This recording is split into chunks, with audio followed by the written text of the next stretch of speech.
Salam uşaqlar, bu sizlərlə birlikdə Free Fire'da. Yalnız 40'da vs atacağım.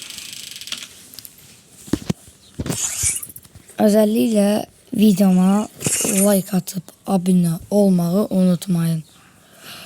Bu videonun şərəfinə 5 milyon like istəyirəm. Eğer 5 milyon like atsaz, bu videonun devamını çəkəcəm.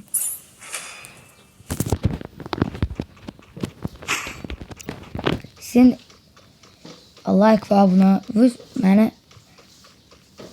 çox dəyərlidir. Özellikle bildirimləri də açmayı unutmayın. Dilim dönmür demək. Bildirimləri də açmayı unutmayın. Bildirimləri açmaq nə lazımdır sorarsanız, onlar siz hər an mən video attığımda xəbərləşir. Bildirimlərimiz buna görə lazım.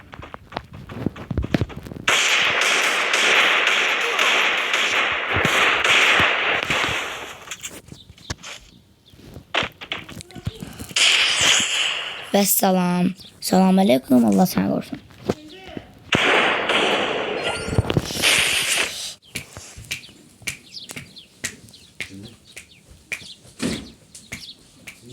İndi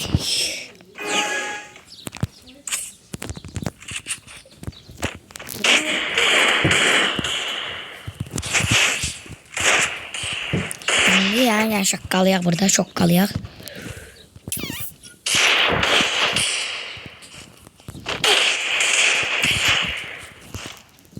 Orada sana süt göbesi.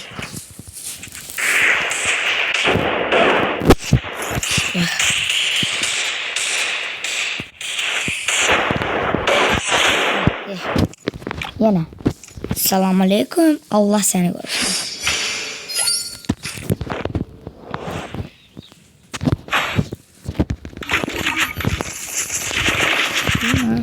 Böyle.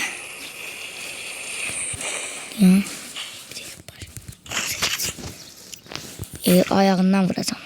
Bakın uşaqların ayağından indirəcəm. Diyanda yerində. Çıxdı yuxarıya. Onda bu silahı götürməliyik. Çıx. Çıx da. Baxma, güc yığılır. Niyə çıxma? Ajan atdan tapmıram. Getdi. Yine. Selamun aleyküm. Allah seni korusun. Bana korumağı indi lazım değil iqrada. Çünkü ben onu mələdirəm. Seni korusun. Allah bilir. Getdik. Baştan yine bir ayağından şakkalıyaq onu. Harap devam onu.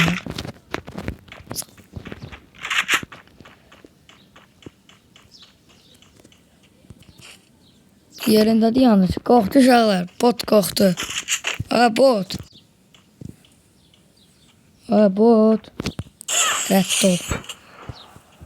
Görürsünüz uşaqlar 3 round oynadım bundan. Bot kimi qorxdu. Oynamadı. Biz ki 5-0 udacam da bu oyunu. Botlar da bot. Bu nəyə botdur baxın. Bot deyil axı. Heç. Bu məndə belə yox deyib uşaqlar. Bu məndə yox.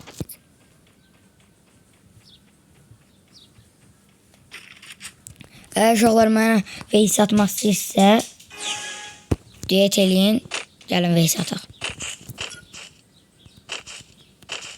De gəlin. Hara etmişdən süt bebesi.